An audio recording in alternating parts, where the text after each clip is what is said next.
Halo semuanya, balik lagi di channel Papan Tulis. Jadi di video kali ini kita akan lanjutin untuk latihan soal menuju TBK tahun 2025 yang materinya adalah pengetahuan pemahaman umum kedua. Jadi langsung aja kita mulai dari soal yang pertama. Seperti biasa kita baca soal utama dulu. Nomor satu itu sinonim kata janggal dalam kalimat tiga adalah. Nah, kebetulan kita disuruh nyari sinonimnya doang. Walaupun di sini ada soal cerita yang terdiri dari 2 paragraf, jadinya kita nggak diharuskan untuk membaca keseluruhan atau bahkan membaca setiap kalimatnya. Kenapa? Karena kita disuruh cari sinonim kata janggal doang nih. Kalau misalkan kita udah ketemu sinonim kata janggalnya, di pilihan jawabannya kita nggak harus baca ininya lagi. Kecuali kalau misalkan nanti ternyata di antara pilihan ini, di antara pilihan jawaban ini, itu ada yang mirip gitu loh. Bisa dijadikan sinonim dua-duanya. Nah, baru kita nanti baca soal ceritanya, atau ini kan udah dikasih tahu ya kalimat tiga, kita baca kalimat tiganya, terus baru disesuaikan nih mana kata yang sesuai dengan konteks cerita di atas gitu. Jadi kita nggak perlu baca dulu nih, langsung aja. Janggal itu adalah sesuatu yang aneh gitu ya, sesuatu yang aneh atau nggak biasa gitu. Ini adalah namanya janggal. Nah, tinggal kita cari nih, apakah asing itu apakah asing itu sinonim dari kata janggal? Bukan ya, asing itu bukan. Nah, sunyi ini lebih kepada kayak kondisi yang sepi atau senyap gitu. Ini juga pasti bukan. Seram itu ya menakutkan, ini juga pasti bukan. Canggung itu lebih ke sinonim kaku atau kikuk. Kayak awkward lah, awkward kalau misalkan nggak familiar sama kata yang tadi. Jadi ini canggung itu juga pasti bukan. Lalu yang aneh, nah ini seperti yang gue bilang tadi di awal, sesuatu yang aneh, sesuatu yang ada yang ganjil gitu, atau ada yang nggak biasa, itu baru nih sinonim kata janggal. Jadi ternyata kita udah menemukan sinonim yang tepat tanpa harus membaca kalimatnya. Langsung aja kita lanjut ke soal yang nomor 2. Dibaca dulu soal utamanya, kalimat pasif yang tepat untuk mengisi rumpang pada paragraf kedua adalah. Oke, jadi di paragraf kedua nih ada kalimat yang rumpang, ada di kalimat pertama paragraf kedua, atau di kalimat keempat di keseluruhan paragraf gitu. Jadi dari sini sampai sini tuh dia di kalimat keempat. Nah, tapi kita juga nggak perlu nih, kebetulan lagi kita nggak perlu baca soal ceritanya. Kenapa? Karena kita disuruh nyari kalimat pasifnya aja nih. Walaupun kita nggak baca ini, sebenarnya kita bakalan tahu nih mana yang kalimat pasif, mana yang bukan gitu. Nah, kalimat pasif itu apa? Kalimat pasif itu adalah di mana objek menjadi pelakunya lah, gampangnya gitu ya. Jadi dia jadi main subjek lah, diubah. Jadi misalkan biasanya subjek di awal nih, terus objek di belakangnya. Nah, ditukar nih objek jadi depan. Contohnya apa? Misalkan kalimat aktif itu biasanya ada kata kerjanya gitu, kata yang depannya imbuhan me gitu. Misalkan apa? Misalkan saya memakan mie itu gitu. Nah, di sini kan saya itu sebagai subjek ya kan, objeknya itu adalah mie itu. Nah, kalau misalkan ini adalah kalimat aktif, berarti kalimat pasifnya adalah tinggal ditukar. Tapi kata kerjanya diganti. Jadi apa? Mie itu, sorry ya tulisannya jelek ya, mie itu dimakan saya gitu. Nah, ini adalah kalimat pasifnya. Jadi si objeknya itu menjadi inan utamanya. Oke, tinggal kita cari aja nih. Mana sih yang nggak ada me-nya? Gampangnya gitu nih awal dulu. Yang A, agar kesehatan mental dan tubuh terjaga, orang perlu mengonsumsi makanan yang mengandung omega 3. Nah, di sini kata mengonsumsi itu udah pasti menjadi kalimat aktif. Karena dia mengonsumsi kan. Dia kata kerjanya itu kata kerja aktif. Jadi ini bukan jawabannya. Nah, yang B, makanan yang mengandung omega 3 diperlukan untuk menjaga kesehatan mental dan tubuh. Nah, ini adalah pilihan yang benar atau jawaban yang benar. Kenapa benar? Terus ntar ada yang komen misalkan, ini kan ada yang mengandung omega 3 gitu, mengandung. Mengandung di sini tuh bukan sebagai menjadikan kalimat aktif gitu, karena di sini sebagai objeknya, makanan yang mengandung omega 3 diperlukan untuk menjaga kesehatan mental dan tubuh gitu. Nah, yang C, terjaganya kesehatan mental dan tubuh memerlukan konsumsi makanan yang mengandung omega 3. Ini juga nih, Di sini tuh memerlukan konsumsi di sini nih, itu sebagai kalimat aktif lah, membuat jadi kalimat aktif. Karena konsumsi juga kan, bukan dikonsumsi gitu. Nah yang D apalagi nih, udah jelas banget, mengonsumsi omega 3 yang terkandung dalam makanan dapat menjaga kesehatan mental dan tubuh, ini pasti bukan. Yang E, yang dapat dilakukan untuk menjaga kesehatan mental dan tubuh adalah mengonsumsi bahan makanan beromega 3. Nah ini mengonsumsinya lagi udah menjadikannya sebagai kalimat yang aktif. Jadi yang E juga bukan. Pilihan yang tepat udah pasti yang B. Oke. Jadi langsung aja kita lanjut ke nomor yang 3. Soal utamanya adalah frasa selain itu pada paragraf 3 mengacu pada. Nah ini kebetulan lagi kita nggak harus baca semua soalnya, semua soal ceritanya. Sebenarnya ini bukan suatu kebetulan, tapi ini adalah kesengajaan dimana gue pengen buat soal yang nggak harus baca soal ceritanya. Tapi ini ada kekurangan di soal nomor 3 karena kita harus mencari frasa selain itu, otomatis kita harus baca keseluruhan paragraf 3-nya sampai ketemu frasa selain itu. Nggak apa-apa ya, biar terbiasa nanti di UTBK-nya baca-baca soal yang panjang. Oke, paragraf yang ketiga itu ada di sini. Kita baca dulu ya. Meski bagus dan dianjurkan, beberapa orang benar-benar tidak akan pernah bisa bersahabat dengan gelap. Demi kualitas tidur yang baik, solusinya adalah gunakan lampu tidur dengan bohlam merah. Warna merah memiliki gelombang panjang yang telah terbukti lebih aman untuk tidur jika kamu takut gelap, sebagaimana dikutip dari penelitian dan seterusnya. Oke. Selain itu, nah ini dia yang kita cari-cari. Frasa selain itu, kita baca dulu setelahnya ya. Selain itu, kamu bisa gunakan masker mata untuk memperdalam kegelapan dan membuat tidur lebih nyenyak. Oke. Jadi kita stop cukup sampai sini bacanya. Terus kita cari nih, mana frasa selain itu mengacu kepada kalimat apa atau kata apa lah gitu ya. Jadi biasanya kalau misalkan sebuah frasa atau sebuah kalimat merujuk kemana, itu biasanya merujuk ke kalimat yang sebelumnya. Kita cek dulu nih kalimat sebelumnya dari frasa selain itu apa. Dimulai dari yang ini, warna merah nih. Warna merah memiliki gelombang panjang yang telah terbukti lebih aman untuk tidur jika kamu takut gelap, dan seterusnya nih. Dikutip dari penelitian, oke. Berarti dia ngomongin si warna merah dong, ya enggak? Oke, aman ya. Baru kita cek dulu nih pilihannya. Apakah warna merah ini ada di jawabannya? Kalau misalkan nggak ada, baru kita cek di kalimat sebelumnya lagi. Kenapa? Karena biasanya kalau misalkan di kalimat yang ini nggak ada, berarti ini adalah kalimat penjelas atau kalimat rujukan lagi dari kalimat sebelumnya. Jadi kita cek dulu nih yang A. Yang A, tirai penutup jendela, itu udah pasti bukan karena dari tadi nggak diomongin. Yang B itu kualitas tidur yang baik, itu juga nggak diomongin ya, maksudnya bukan inti dari kalimat sebelumnya, bukan. Yang C, penelitian tentang kualitas tidur, tadi memang ada diceritakan bahwa si warna merah ini punya gelombang panjang yang terbukti lebih aman untuk tidur. Nah ini penelitiannya kan dipublikasikan di sleep.mysplus.com. Nah, tapi walaupun di sini ada penelitian, kata atau frasa selain itu nggak merujuk kepada penelitian. Kenapa? Karena di kalimat selanjutnya itu dia menjelaskan bahwa ada cara lain nih biar nanti tidurnya lebih nyenyak gitu. Ya enggak, kamu bisa gunakan masker mata untuk memperdalam kegelapan dan membuat tidur lebih nyenyak. Jadi ini bukan jawaban yang tepat. Nah, yang D, lampu tidur bohlam warna merah. Tadi nggak ada ngomongin lampu tidur bohlam warna merah kan, tapi ngomongin si warna merah ini doang.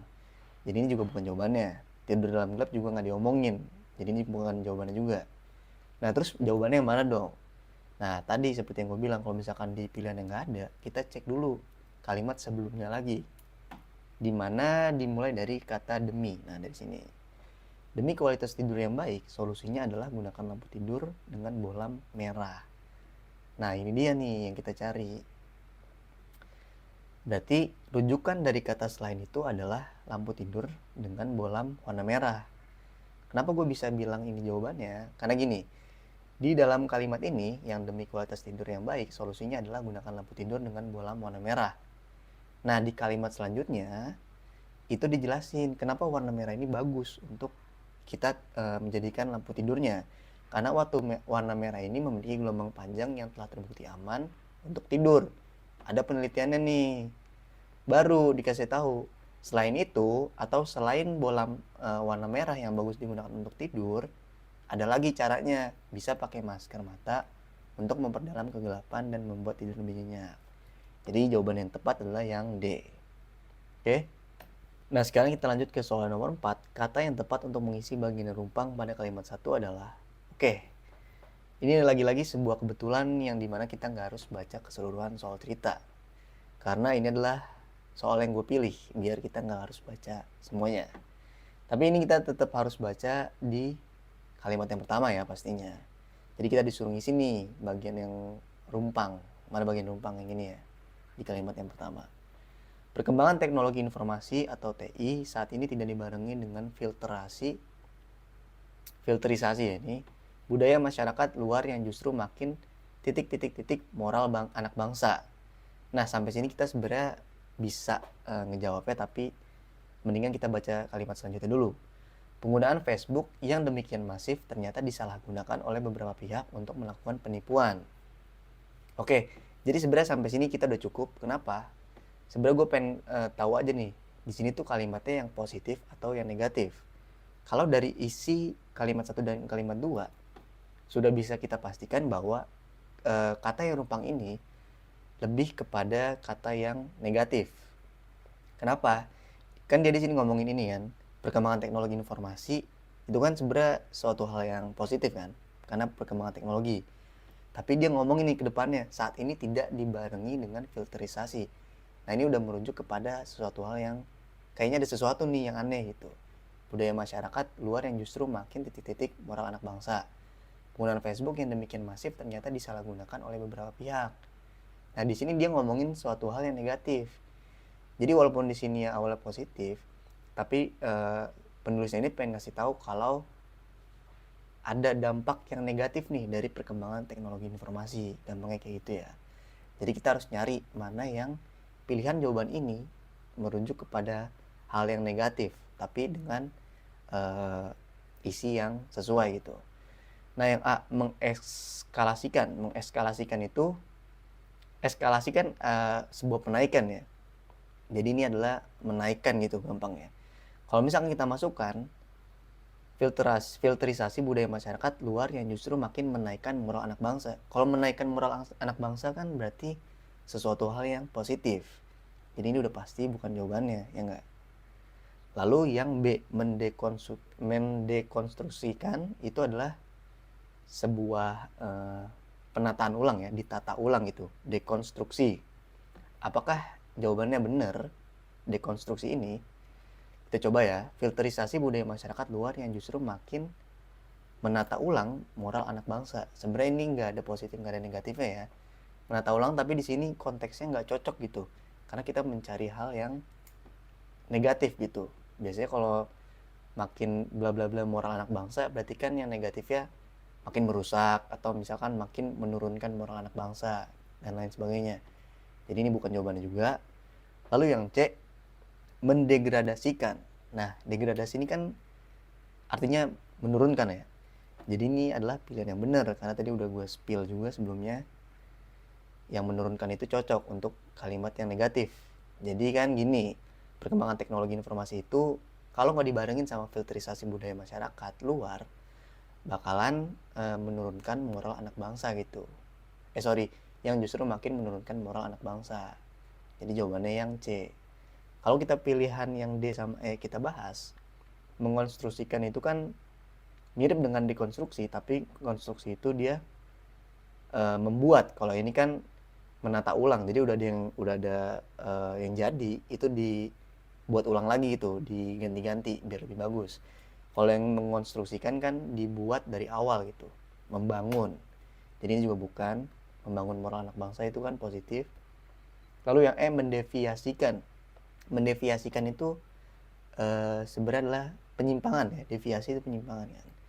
Nah, di sini kan juga bisa cocok ya, makin membuat penyimpangan moral anak bangsa. Tapi karena di kalimat selanjutnya itu bukan sebuah hal yang menyimpang atau pokoknya nggak parah lah. Parah sih parah, tapi nggak separah penyimpangan ini loh. Dia cuma jadinya ada disalahgunakan, habis itu ada kasus penipuan dan lain sebagainya. Nah itu lebih kepada menurunkan moral daripada penyimpangan moral. Jadi pilihan yang paling tepat adalah yang C. Nah sekarang kita lanjut ke soal yang terakhir atau soal nomor 5. Berdasarkan teks di atas, manakah yang merupakan saran eksplisit dari penulis dalam menghadapi realitas dunia maya? Oke, berarti ini kita mau nggak mau harus baca keseluruhannya ya. Atau misalkan teman-teman punya teknik baca yang scanning itu, yang cuma sepintas, itu nggak apa-apa. Tapi yang harus digarisbawahi adalah eksplisit ini, saran eksplisit. Kenapa harus digarisbawahin? Jadi saran eksplisit ini adalah saran yang diberikan atau diberitahukan atau ditulis secara lugas, bukan secara lugas ya, secara langsung gitu, kayak terpampang jelas di teksnya ini. Kalau implisit kan tersirat, nah kalau eksplisit ini tersurat. Jadi kita tinggal cari aja nih mana yang persis atau mana yang sesuai pilihan ini dengan yang ada di soal cerita ini. Jadi kalau implisit itu kan kita harus nyari-nyari nih yang sekiranya penulis itu pengen sampaikan tuh apa sih. Itu kan mikir dulu. Kalau eksplisit ini ya kita tinggal cocok-cocokin aja nih mana yang sesuai di pilihan jawabannya dengan soal ceritanya. Oke, yang A, menganggap dunia maya sebagai cerminan dari dunia nyata. Nah ini kalau misalkan kita sebagai orang yang sudah tahu lah harusnya ini bukan jawabannya. Karena kan kita nggak bisa nganggap dunia maya ini sebagai cerminan atau sebagai tolak ukur yang pastilah dari dunia nyata. Tapi anggap aja kita nggak tahu sama sekali gitu. Jadi kita harus baca keseluruhan soal ceritanya. Nggak apa-apa ya, kita baca dari awal. Perkembangan teknologi informasi, oh ini tadi kita udah baca ya, sampai yang ketiga aja nih. Ada banyak kasus penipuan di masyarakat melalui Facebook, mulai dari kasus gadis dibolari oleh orang baru dikenal melalui Facebook hingga kasus bunuh diri karena komentar di Facebook. Seharusnya disadari bahwa dunia maya hanya sekedar gambaran dan bukan realitas yang diciptakan. Nah ini sebenarnya juga bisa kita jadikan sebagai ini ya, sorry gue potong dulu. Dijadikan sebagai jawaban kalau misalkan ada, karena ini adalah saran dari penulisnya nih, yang sesuai dengan si menghadapi realitas dunia mayanya. Oke, kita simpen dulu aja. Selanjutnya, semua hal tersebut di dunia maya memang mudah dilakukan. Bahkan berbagai komentar dan status yang seolah-olah wah di depan orang lain tidak hanya mudah diketahui orang, tetapi juga merusak moral. Tidak sedikit dari para pengguna jejaring sosial yang saling melontarkan komentar negatif dan merendahkan hanya karena status. Sementara lewat televisi bisa didapatkan informasi secara lebih cepat. Gambar-gambar yang ditunjukkan oleh televisi sudah mewakili informasi tentang suatu peristiwa yang ingin kita dapatkan. Fungsi televisi sebagai media informasi dan hiburan ternyata tidak dibarengi dengan program-program yang mampu mendidik karakter bangsa. Program televisi seperti film dan sinetron justru banyak disalah persepsikan oleh remaja saat ini. Tampaknya banyak film dan sinetron yang justru tidak bisa mengajarkan bertutur kata yang baik. Oke. Jadi seperti yang udah kita baca, yang A itu tadi udah pasti salah ya nggak? Yang B tidak membedakan antara dunia maya dan dunia nyata. Nah ini sebenarnya sama aja kayak pilihan A. Kenapa? Kalau misalkan tidak membedakan antara dunia maya dan dunia nyata, berarti kita menyamakan dong. Dunia maya dan dunia nyata ini sama. Padahal aslinya itu nggak sama. Bahkan bisa jadi dunia maya ini adalah sebuah kepalsuan gitu. Oke, jadi ini bukan jawabannya. Yang C, menyadari bahwa dunia maya hanyalah sebuah gambaran dan bukan realitas yang diciptakan. Nah ini kan persis seperti teks yang ada di sini ya nggak? Maksudnya bukan persis juga sih, bener-bener sama lah gitu. Si penulis di teks ini ngomongin kalau dunia maya itu cuma sekedar gambaran, bukan realitas yang diciptakan. Nah di jawaban ini, dunia maya itu sebuah gambaran dan bukan realitas yang diciptakan. Jadi ini adalah saran eksplisit yang ditulis oleh penulisnya. Oke, jadi ini jawabannya yang C. Nah, yang D ini membatasi penggunaan media sosial untuk menjaga moral bangsa, itu juga bukan, karena dia nggak ditulis secara eksplisit di soal ceritanya. Nah, kalau misalkan gue pengen ngasih contoh, saran yang implisit itu kayak gimana? Mungkin kita bisa ambil dari yang jawaban D ya. Misalkan nih, anggap aja di akhir kalimat ini, di paragraf kedua, penulis itu ngomong atau nulis, maka dari itu pembatasan penggunaan media sosial perlu dilakukan untuk kebaikan kita bersama. Nah, dia kan nggak ngomongin secara jelas ya nggak. Kalau penggunaan media sosial ini, membatasi penggunaan media sosial ini untuk menjaga moral bangsa. Tapi secara implisit dia tuh ngasih tahu pembatasan media sosial ini, penggunaan media sosial ini baik untuk kita kan juga pastinya untuk menjaga moral bangsa ya enggak. Jadi itu bisa kita kasih lah bahwa itu saran implisit dari penulisnya. Ya kira-kira gambarannya kayak gitulah, oke? Yang menghapus komentar negatif di media sosial. Ini juga nggak diomongin di soal ceritanya. Jadi mungkin sekian dulu dari video latihan menuju TBK tahun 2025, pengetahuan dan pemahaman umum yang kedua. Nanti besok lagi bakalan ada kelanjutan dari serial menuju TBK tahun 2025. Jadi stay tune aja di channel Papan Tulis. Sampai jumpa di video berikutnya. Terima kasih.